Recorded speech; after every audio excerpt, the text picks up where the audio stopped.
What was the most badass escape you've ever made? I'll start. NSW. One of my greatest college moments was a lucky escape.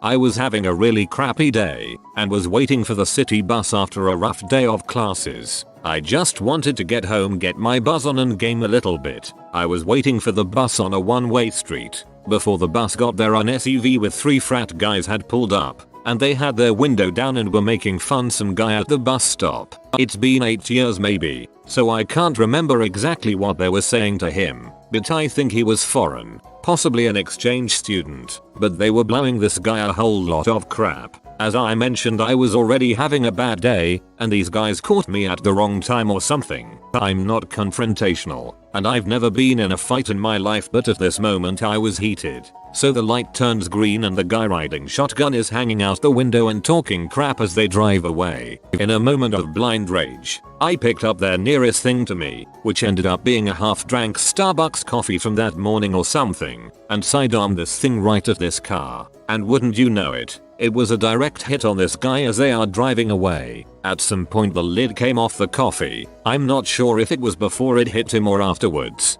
but this cold coffee ended up splashing all inside the moving vehicle as they were turning left through this light. I can only hope it sprayed the other Doucher bags in there as well. If it was CS, it would have been a heck of an aid toss. Everyone else waiting for the bus cheered me. The car kept going and hung another left, I could tell, and I assumed was going to circle the block and come back after me. I was like, well frick it, it's on now. Hopefully someone at this bus stop gets my back, but let's do this. Just then, not one, but 2 city buses pull up at the exact same time. 2 different routes. This happened occasionally, but was pretty rare from my experiences waiting there. But that day my luck had finally changed. I hop on the one that will take me home and make my escape. As we pull away, I look out the window and see the car I had hit driving frantically and following the other bus that was going a different direction. I can only hope that they followed that thing for every stop it had waiting for me to get off and wasted another couple hours of their time. It was truly one of the greatest moments of my life.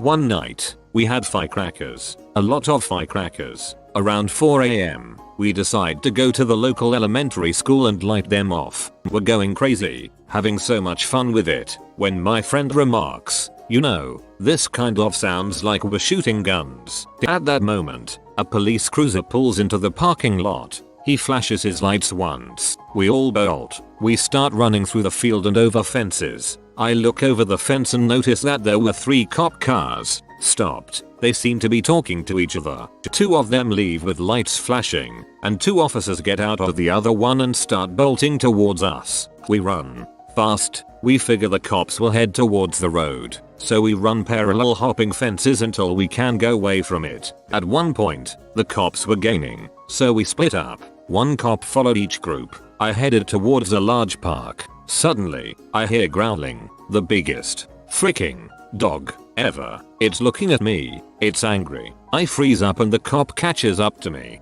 He's coming towards me when I say, "Dude, no, there is a pit bull right there, and it is not happy. I'll come with you. Just don't make any sudden movements." We begin to back away. Slowly, the cop motions me towards a gate. I go first, and he stands guard. As soon as I'm out that gate, I bolt again. I felt bad, but the cop was not going to catch me. There was no way he could move fast enough to not pee off that dog. I got away. The cop was really mad. I could hear him lumbering around while I hid in some trees swearing. Around 15 minutes later, he finds out that some of my friends are cornered and goes to help them out. One friend got caught and charged with a misdemeanor. He ratted no one out. Good times.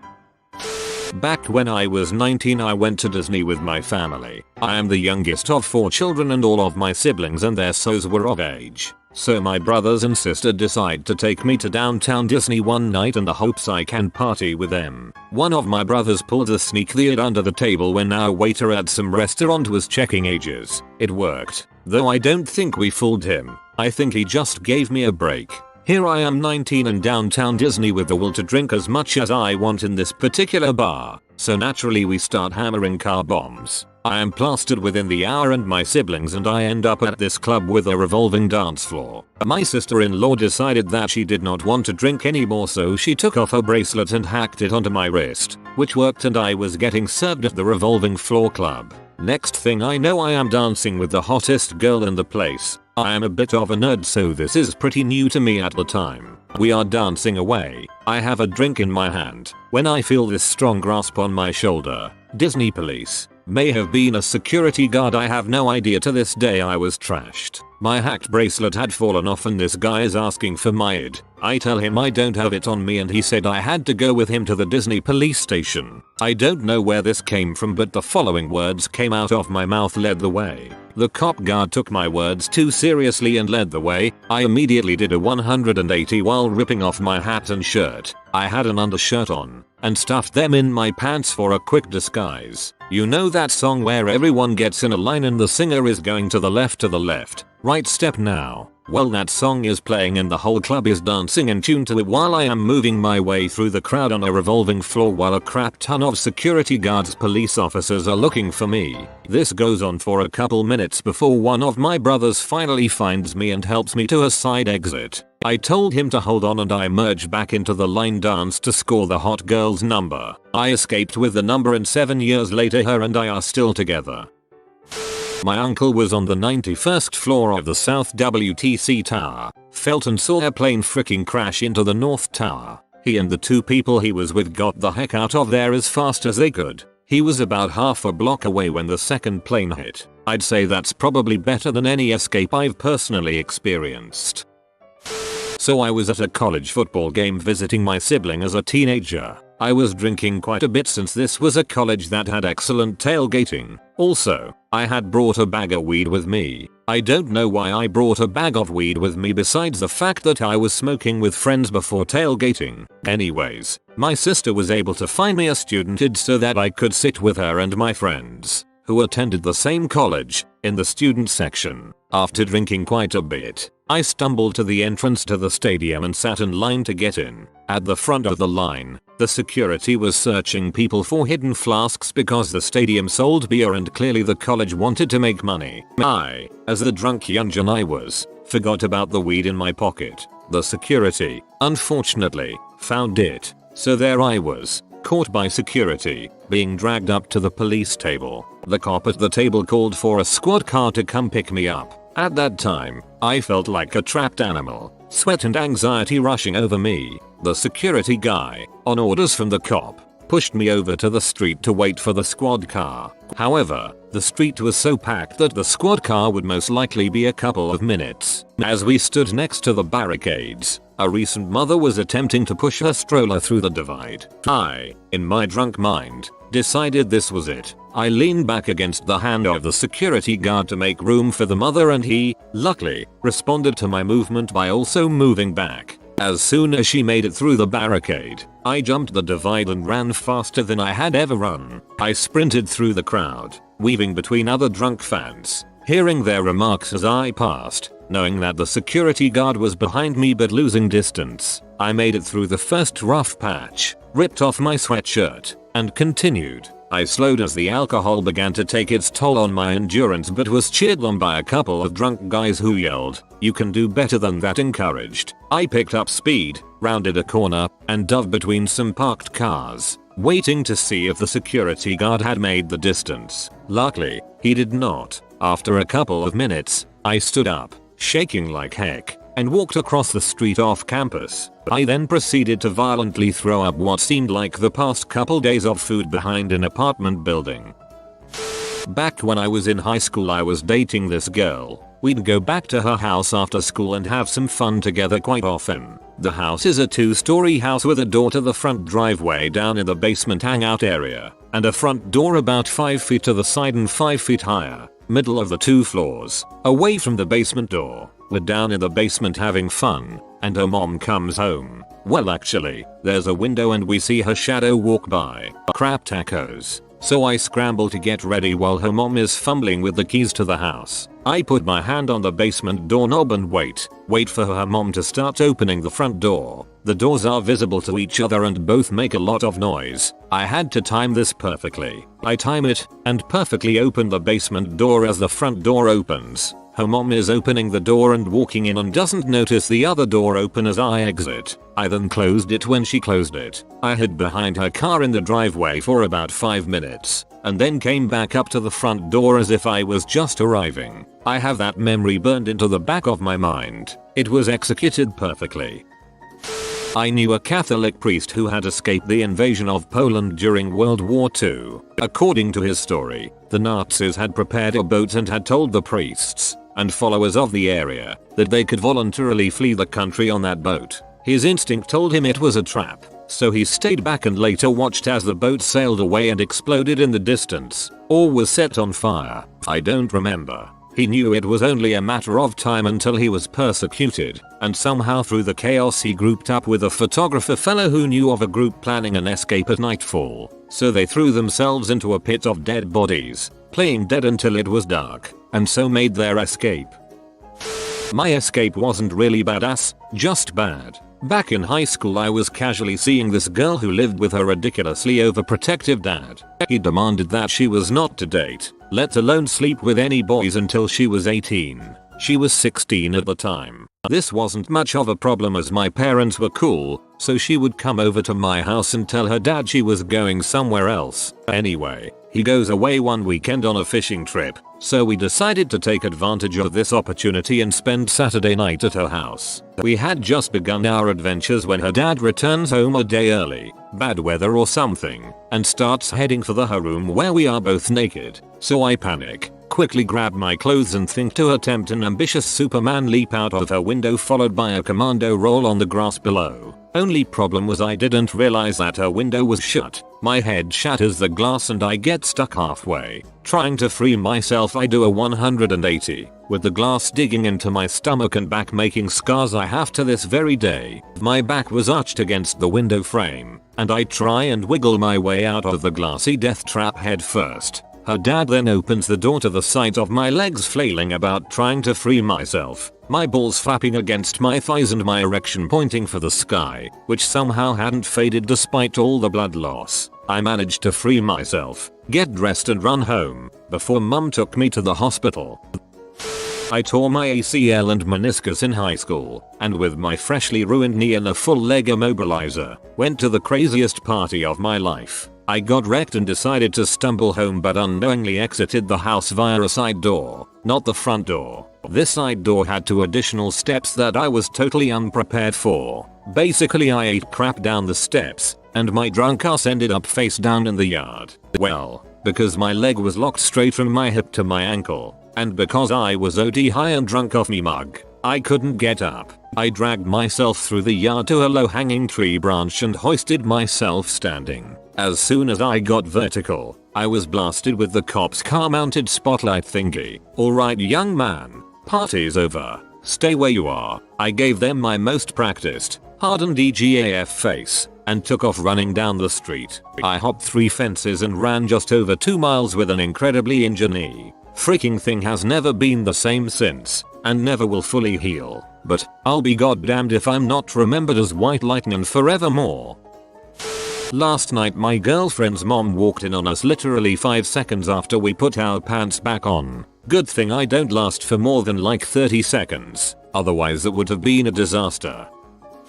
So as an 18-year-old college student, I rely on my handy fake kid to buy liquor for myself and my friends. The usual store is a Ralph's located conveniently close to campus. I'll admit that I always get a bit nervous buying at a new store, but I had purchased at Ralph's a few times and so this night was unremarkable. As usual, I smiled demurely at the guard in the liquor aisle, picked up a handle of tequila, and headed towards the register where I was shunted away from the young, stoner cashier and towards a severe-looking, far older Latina lady. When asked to present my ID, I did so without hesitation as both time and experience has proved it to be credible both to the eye and to scanning and black lights. Being the older, distrustful clerk in a college town, she went to go scan it, taking unusually long. When she returned, she informed me that she knew it was a fake and I had one chance to take it and go without question. I am not usually overwhelmingly ballsy, nor do I usually use the phrase YOLO, but I refused to simply leave. I demanded she scan it again and asked for the manager.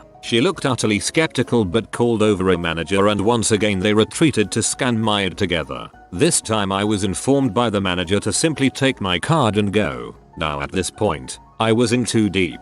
The people behind me had been very understanding up until now, and I could not stand the thought of being escorted out of the most commonly used store in my college town in front of so many people. So I went for broke. I demanded to see the card being scanned. Exasperated, the manager led me over and showed me that under the black light, the California state seals were not shining. He proceeded to pull out his own and showed me how his were repeated 3 times, brightly, across the length of his ID. But here was my chance. I asked him when he had gotten his license last renewed, to which he replied, "I don't know, a long time ago." I guess I informed him that on the newest design of IDs the seals were far fainter than they had previously been. Utter BS. And then, quite frankly the most stupid moment of my life, I asked the police officer standing next to us to verify that, in fact, the new licenses had fainter holograms and that my ID was real. And remarkably, incredibly, he did. He looked it over and told the manager it was legitimate and to stop giving me such a hard time.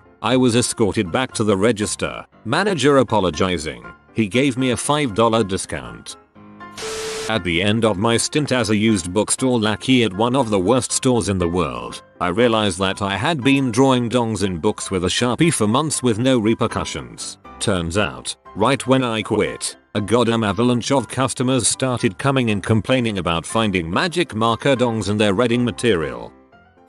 Freshman year of college, me and 4 friends used to always talk about stealing parking gates around campus. Cars used to drive through them during the day, knocking them down. So there was always 1 or 2 lying around for the taking. Of course, being freshmen, this was mostly talk that didn't amount to much. One night, however, when we all had drank enough liquid courage, we decided that that was the night we would actually get them. So we get all dressed in black and head out the door, only to find that the campus authorities had already replaced all the broken ones from earlier in the day. Did we quit and go home? Nope, we started breaking the dang things off. Feeling the rush of that first parking gate, we all get jazzed up for some more and throw the gate into some bushes to pick up later. We just start running buck wild around campus, knocking these things down and hiding them in the bushes. Being very drunk, it takes us a while to realize that nearly every corner we turn there seems to be police officers. And it takes even longer to realize that they seem to be after us. At this point we scatter, and everywhere I turn I'm passing police officers. I even talk to one at one point who asks if I've seen a group of kids knocking down parking gates. Why heavens no, officer,